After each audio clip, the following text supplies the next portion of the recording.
Good morning guys! Welcome to our YouTube channel. Katatapos lang namin gumawa ng aming breakfast. As usual, ang breakfast ko ay peanut butter toast and coffee. Ang aking darling ay noodles ulit kasi hindi pala kami nakapagsaing kagabi. So wala siyang rice ngayon at saka maulan. Kaya, oo, medyo malamig ngayon guys, maulan. So, yun lang guys, hindi namin alam kung ano yung agenda namin for today. Hindi ko din sure kung may laro si Sam ng netball kasi maulan.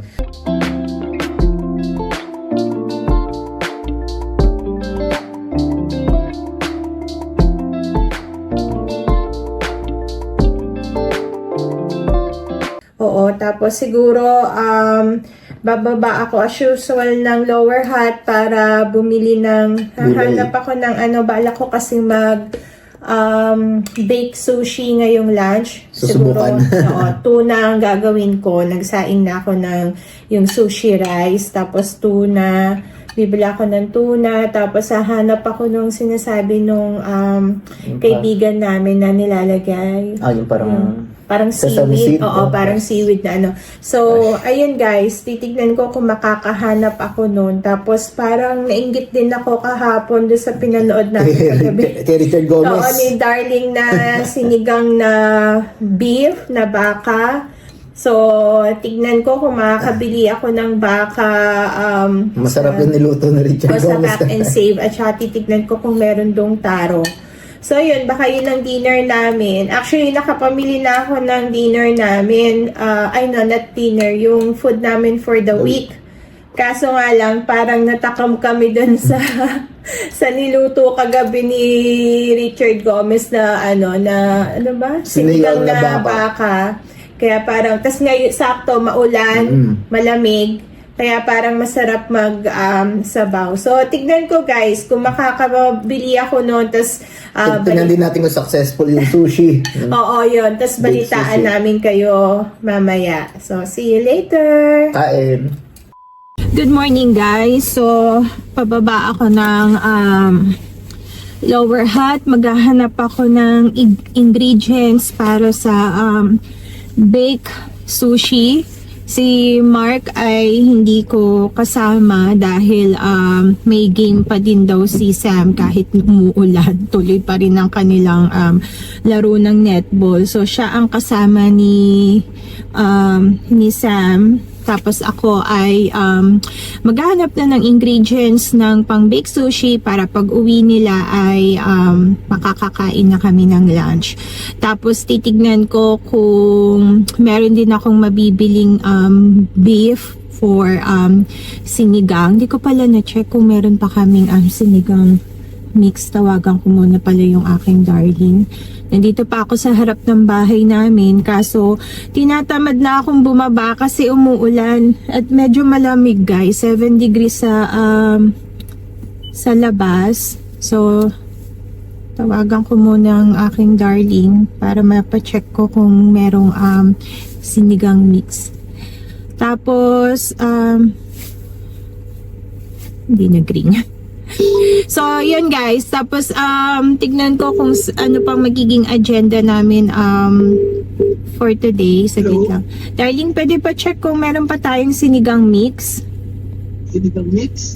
Dyan sa may cupboard. Tapos, siguro dadaan ako ng... nagbablog ako eh. Dadaan ako ng Davies. Okay, tawagan mo ko. Okay. So, dadaan ako ng Davies, titingin ako doon kung may okra. Doon na lang ako bibili kasi tinatamad akong pumunta ng palengke ngayon dahil nga maulan, tas wala naman akong cash para hindi na ako kailangan pang mag-withdraw pa. Tapos, sana may mabili akong taro sa pack and save para yun din yung ilalagay ko sa sinigang. Tapos, yun lang, siguro yung ilalagay ko, may radish pa kami dito sa bahay. Tapos, hindi ko nalalagyan ng sitaw kasi bukod sa wala namang sitaw or kung meron man akong makita, baka mahal. At yung mga bata hindi masyadong fan ng sitaw, pati si Mark. Saglit lang guys. I didn't catch that. Wala. Hello? Wala. Okay, wala na. Okay. Sige. Wala pala kaming sinigang mix, guys. Paano yan? So, yun guys. Pagpasensyahan nyo na, puro mukha ko muna yung makikita nyo ngayon kasi hindi ko nadala yung isa naming camera para makikita nyo sana yung view. At I think familiar naman na kayo dito sa aming community. Kung madalas kayong nanonood ng aming vlog ay sa tingin ko nakita nyo na tong aming community, kaya hindi ko na nadala yung isa naming camera. So yun guys, hindi kami naka-attend ng ng live group namin kagabi. May live group kami kagabi pero nag-skip kami kasi masama yung pakiramdam ko kahapon. Medyo siguro pagod, tapos medyo hindi maganda yung timpla ng aking katawan kagabi. Kaya maaga kaming natulog. Siguro natulog kami, pumasok ako ng kwarto 8 PM. Tapos siguro natulog ako mga 8:30 na siguro or mga 9. Dahil nga medyo masama yung pakiramdam. Buti na lang ngayong umaga ay okay na. Siguro kasi kailangan ko lang magpahinga dahil nga this past few days ay laging pagod sa work, tapos sunod-sunod ang aking pagpunta ng site. Tapos syempre pag uwi, busy din sa pagluluto, sa paglilinis ng bahay. So ayun guys. So guys, balitaan ko kayo mamaya kung ano na at kung ano yung mabibili ko at kung saan ako mapapadpad, kasi hindi ko pa alam kung saan ako bibili nung parang sinasabi nung aming kaibigan na yung parang seaweed something, kasi bumibili sila sa town. So titignan ko kung may mahanap ako dito sa Lower Hutt kasi merong parang Japanese store dito. Yun nga lang, di ko kasama ang aking darling love dahil yun nga siya ang kasama ni Sam sa game niya sa netball. Ang aking may son ay pumasok, may pasok siya. So yun lang guys, balitaan ko kayo. See you later, bye! Guys, nandito na ako sa Yans. Medyo malakas ang ulan, so hindi ko sure kung makakapag video ko sa loob. Nahanap ko yung aking phone. Ay, nandito pala. So, hindi ko alam kung makakapag video ko sa loob, guys. Subukan ko. Tapos, update ko kayo kung ano pa yung mga nabili ko or kung saan pa ako pupunta. See you later. Bye! So, guys, nandito na tayo sa loob ng Yans. Hinahanap ko na yung sinigang mix. Ito yung mga Filipino product. Ayan. Meron silang cheese, 5.69 yung maliit, 12.99 yung malaki. So, ayan guys. Ay, ayun. Mas mura dun sa New World kay Papa. Kasi yung ganito nila, 2.49 yata. Ito, 2.99. So, yun guys. Hanapin ko yung seaweed toppings naman para sa baked sushi. Patayin ko muna guys yung video kasi baka na-copyright ako. Meron kasing background music. So see you later guys. Bye! Guys, wala akong nabili na yung parang sesame o yung seaweed topping. So tignan natin dun sa may Japanese store. Dun sa may bandang Queens Drive. So samahan nyo ako guys. So guys, pupunta tayo ng dun sa may Japanese store sa may Queens Drive. First time kong makakapunta doon, pero si Mark at mga bata parang nakapunta na sila doon ilang beses. Doon ko susubukan makahanap ng ng yung seaweed na pang toppings dun sa baked sushi. Guys, pagpasensyahan nyo na ang aking video kasi yung phone ko ay hindi masyadong maayos yung pag-mount dahil nga hindi ko dala yung isang camera namin, kaya kung saan ko lang siya minount, so hindi masyadong maayos yan guys.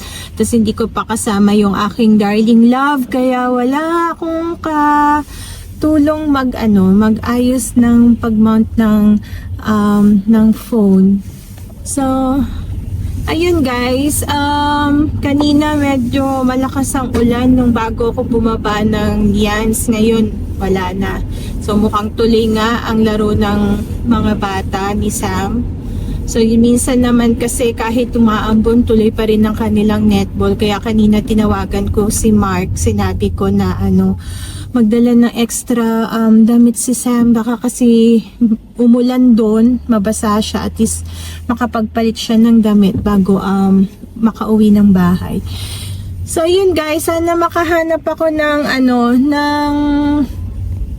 yung seaweed dito sa may Japanese store. Ang nabili ko sa Yans ay liver spread at saka sinigang mix. Ayan ang Woolworths guys, yung Woolworths Lower Hat. Tapos dyan din banda yung River Bank Market or yung Saturday Market. So kapag mabilis lang ako sa market, minsan dyan ako nagpa-park. Malapit na ako sa Japanese store. Ito, may parking dito pero parallel guys. So kailangan ko munang mag-concentrate guys kasi hindi ako masyadong expert sa parallel parking. Tapos meron pang nakasunod sa akin. So guys, nandito na tayo sa may labas ng Japan Mart. Ayan, Japan Mart pala yung tawag dito. So, tignan natin guys. Hindi ko alam kung pwede ako mag-video. Pero, pasok tayo guys. Ayan guys, marami pala silang mga tinda dito. Ayan, mga rice crackers. Ayan, rice nibbles. Meron din naman ito sa Pack and Save. Malaki din yung store nila guys. So, hanapin ko kung nasan yung furikake yata yung tawag dun sa hinahanap kong seaweed.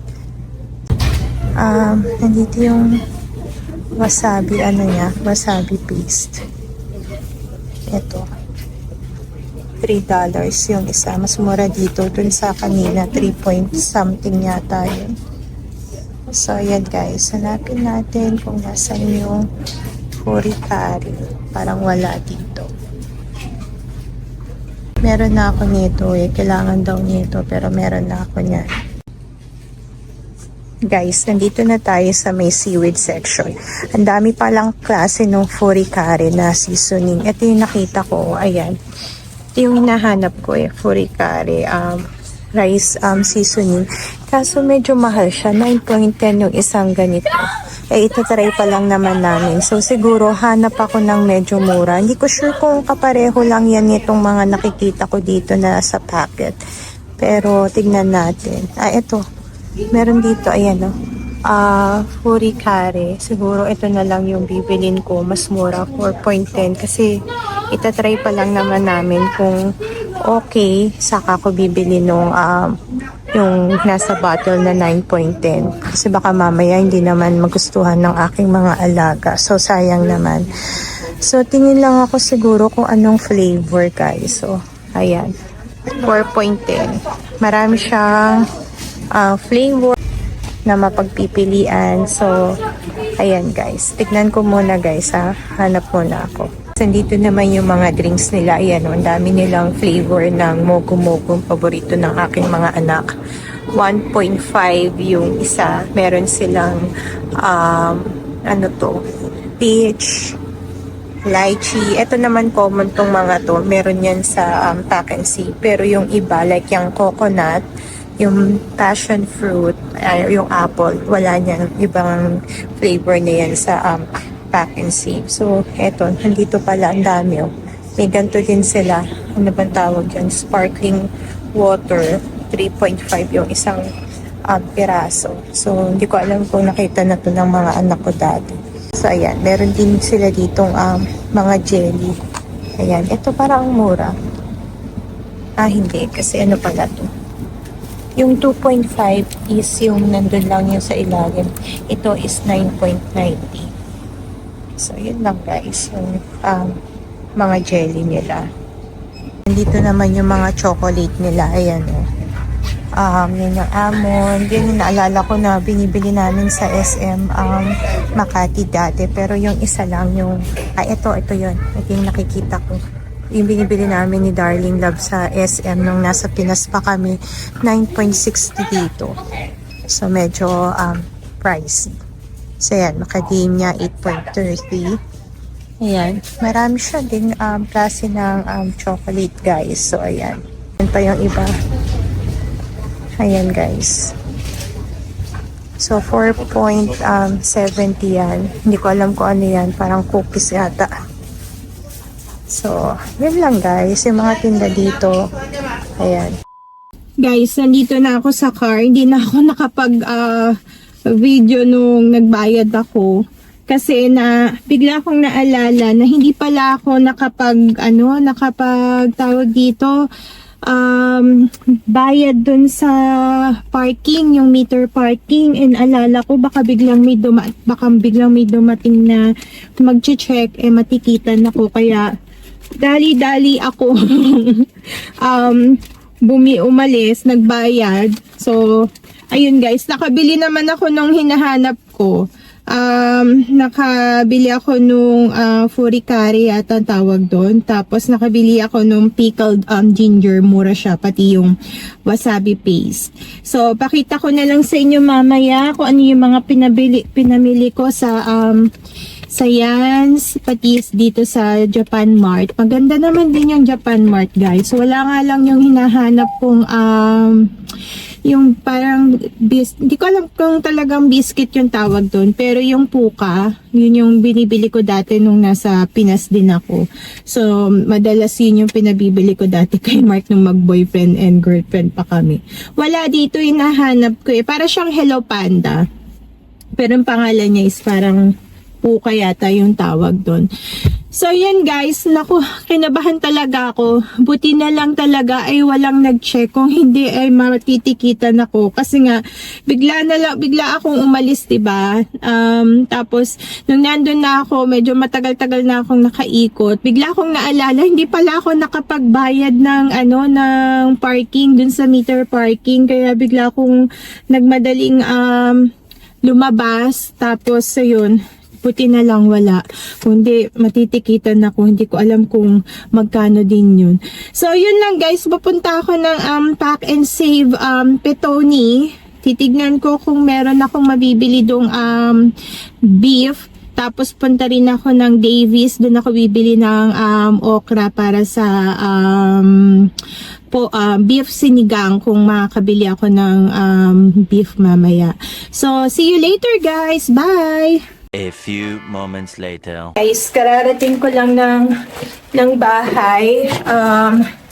Malakas ang ulan. Ayan o. Ayan. Ako lang itong pintuan namin. So, medyo malamig guys. Ayan guys, ang aking pinamili, nilagay ko na lang sa isang shopping bag. So, ipakita ko sa inyo guys yung pinamili ko. Okay guys, so ito yung aking mga pinamili.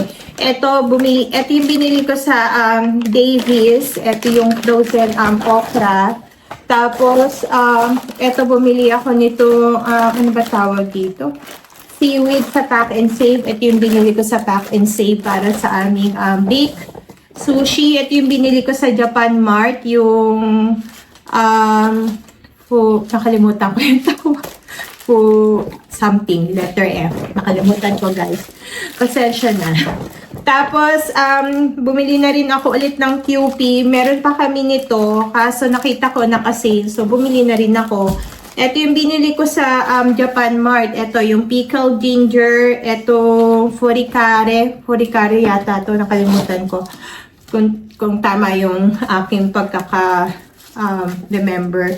Ito, bumili ulit ako ng crushed cassava. Kasi meron pang natira kami makapuno. So, sayang naman. So, maggawa ulit ako ng cassava cake. So, ito yung binili ko sa Davis. Yung frozen okra, yung cassava. Tapos, ito naman sa Pack and Save.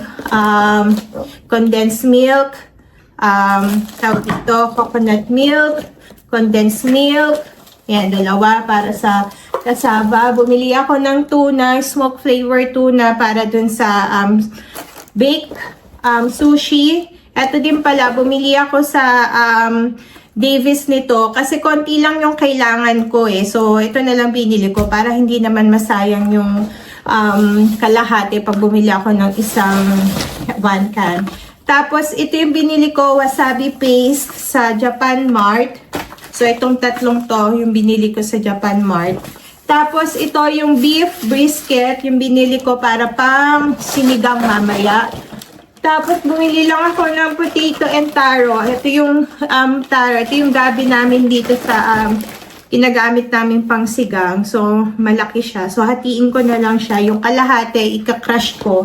Kasi yun yung napanood namin gabi ni Darling sa, sa TV, sa YouTube. Tapos, yung kalahati, isasama ko sa, sa sinigang. Nakalimutan ko nga actually bumili ng spinach. Ngayon ko lang naalala. So, hayaan mo na. Wala nang spinach yung aming sinigang. Tapos ito, sinigang mix and liver spread. Bumili na ako kasi galing ako ng Yans. Ito lang yung binili ko sa Yans, itong dalawang to. So, ayan lang guys. Ang pinamili ko. Tapos, bukas mag-grocery naman kami ulit para sa baon ng mga bata. Kasi kahapon, yung isang araw, bumili na ako ng pang ulam namin. So, bukas konti na lang yung sana. Sana bukas ay konti na lang ang aming mapamili. So, yun lang. Si Sam and si Mark ay wala pa. Nasa game pa sila. So, kailangan ko na mag-prepare ng baked sushi. So, pakita ko na lang sa inyo guys mamaya kung ano yung finished product. See you later. Bye! Hi guys, so natapos na yung baked sushi at yung itsura niya. Tapos meron kaming pickled ginger, ito pati etong wasabi paste. So kakain na muna kami guys. So balitaan namin kayo kung anong lasa. See you later, bye!